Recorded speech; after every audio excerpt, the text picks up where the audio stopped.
أما بعد السلام عليكم ورحمة الله وبركاته وولا الله استوصوا بالنساء خيرا قبلكم إذا بفافين الدين إسلامك وحينوسوا قدبين دونان برنامج كان صوص عضاء إداوة شوعا.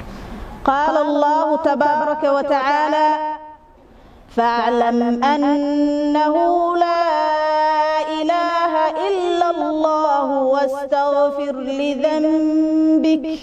eebbaweyne wuxuu yidhi ogow anba baro ilaahay mooyaane inuusan alle kala jirin kadibna dembi dhaaf weydiiso. Allah says, have knowledge that verily there is none worthy of worship other than Allah, and repent. وعن معاذ رضي الله عنه قال رسول الله صلى الله عليه وسلم من يرد الله به خيرا يفقهه في الدين متفق عليه. waxaa laga wariyay Mucaawiya Allah ka raali noqday inuu wuxuu yiri subhanaheena naxariista nabadgelyo korkiisa ahaatee qofku ilaahay la doono wanaag wuxuu fahansiyaa diinta waxaana wariyay Bukhari iyo Muslim. Mucaawiya radiyallahu anhu narrated that the messenger of Allah, peace and blessings be upon him, said, when Allah wishes good for everyone, he bestows upon him the fiqh or comprehension of the religion agreed upon. عن أبي هريرة رضي الله عنه أن رسول الله صلى الله عليه وسلم قال من سلك طريقا يلتمس فيه علما سهل الله به طريقا إلى الجنة. رواه مسلم. waxaa laga wariyay Abu Hurayra Allah ka raali noqday in xabiibka naxariista nabadgelyo korkiisa ha ahaatee yiri qofkii maraa dariiq uu ku dalbaayo cilmi Allah wuxuu ugu fududeeyaa jidka jannada. waxaa wariyay Muslim. It was narrated by Abu Huraira, may Allah be pleased with him, said, the messenger of Allah, peace and blessings be upon him, said, Allah makes the way to Jannah easy for him who treads the path in search of knowledge. Reported by Muslim.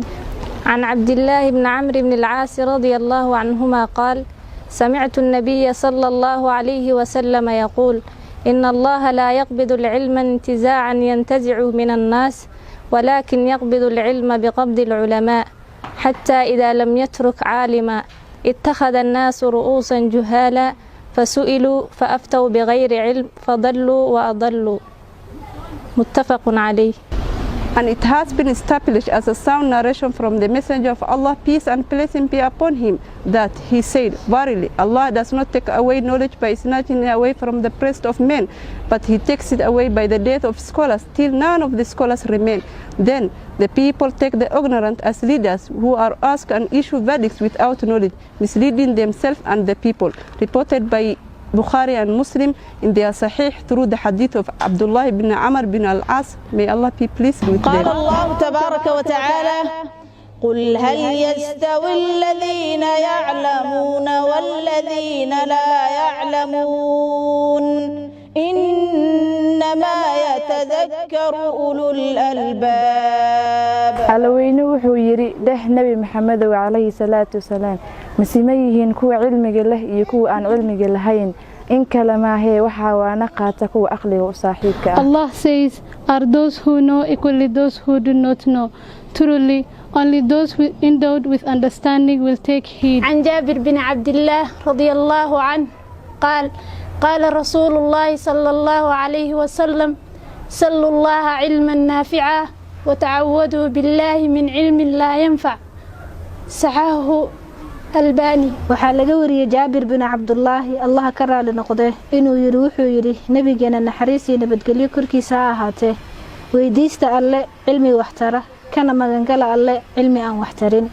waxaa saxiixiyay Albani. By Jabir bin Abdullah, may Allah blessed with him, said, the Prophet, peace and mercy of Allah be upon him, said, ask Allah effective knowledge and refuge in Allah from ineffective knowledge. عن أبي موسى رضي الله عنه قال رسول الله صلى الله عليه وسلم إن مثل ما بعثني الله به من الهدى والعلم كمثل غيث أصاب أرضا فكانت منها طائفة طيبة قبلت الماء فأنبتت الكلى والعشب الكثير وكان منها أجاديب أمسكت الماء فنفع الله بها الناس فشربوا منها وسقوا وزرعوا وأصاب منها طائفة أخرى إنما هي قيعان لا تمسك ماء ولا تنبت كلا فذلك مثل من فقه في دين الله ونفعه بما بعثني الله به فعلم وعلم ومثل من لم يرفع بذلك رأسا ولم يقبل هدى الله الذي أرسلت به متفق عليه. waxa ay warinayaan sheekhaanka ay ka warinayaan Abi Muusa Allah ka raali noqday ilaa wuxuu igu soo saaray sifadiisa ama tilmaantiisa oo hanuun iyo cilmi ah waxay la mid tahay roob helay dhulkaasina ay ka mid tahay qayb wanaagsan oo biyihii intay aqbashay soo saartay daaq iyo doog badan waxa kaloo ka mid ah qayb balayaal ah biyihii qabsatay intay fadhiisteen biyaha uu Ilaahay ku anfacay biyahaasi dadkii intay ka cabeen ay ka waraabsadeen xoolahooda ayna ka beerteen waxay asiibtay qayb kale oo ayada ka mid ah caraseelo ah biyana aanan aqbalaynin daaqna aanan soo saaraynin taasi waxay la mid tahay buu yiri tilmaantaas qofkii fahmay diinta Ilaahay uu Ilaah ku anfacay wuxuu igu soo saaray oo bartay dadkana baray iyo qofkii aan madaxiisa kor ugu qaadin ba aan aqbalin hanuunka Ilaahay uu aniga igu soo diray. It was narrated by Abi Musa, may Allah be pleased with him, said, the messenger of Allah, peace and blessing be upon him, said, the parable of me being sent by Allah with guidance and knowledge is like that of a rain that falls on a land, and from it there is a good portion which accepts the water and produces forth greenery in abundance, and within it reservoirs that hold the water. Allah benefits the people from it. They drank from it and irrigated, and it befell the rain another portion that is nothing but barren. It doesn't hold water nor greenery sprouting thereof. That is the parable of understanding knowledge of the deen of Allah, and its benefits of Allah what has sent me with. He learned and taught the parable of that who no head was lifted thereof, and accepted not the guidance of Allah that I was sent with. قال أبو الدرداء رضي الله عنه يرزق الله العلم السعداء ويحرمه الأشقياء. wuxuu yiri Abu Darda Allah ka raali noqday eebaweyne wuxuu ku irsaaqaa cilmiga dadka wanaagsan wuxuuna ka xarimaa dadka xunxun. قال الله تبارك وتعالى إنما يخشى الله من عباده العلماء. اللوين wuxuu yiri Ilaahay waxa ka cabsada adoomadiisa cilmiga leh kaliya. Allah says, only those who fear man his servant are those who have knowledge. waxaa halkaas noogu soo gabagaboobay barnaamijka inoo soo diyaariyeen walaalaha istawsuu binnisaa'i khayra oo ah gabdho ku midoobay faafinta diinta islaamka kana hadlaya fadliga cilmiga fadlan haddaad ku cusub tahay YouTube channelkeena Like, subscribe, share and comment. Please come on, come all.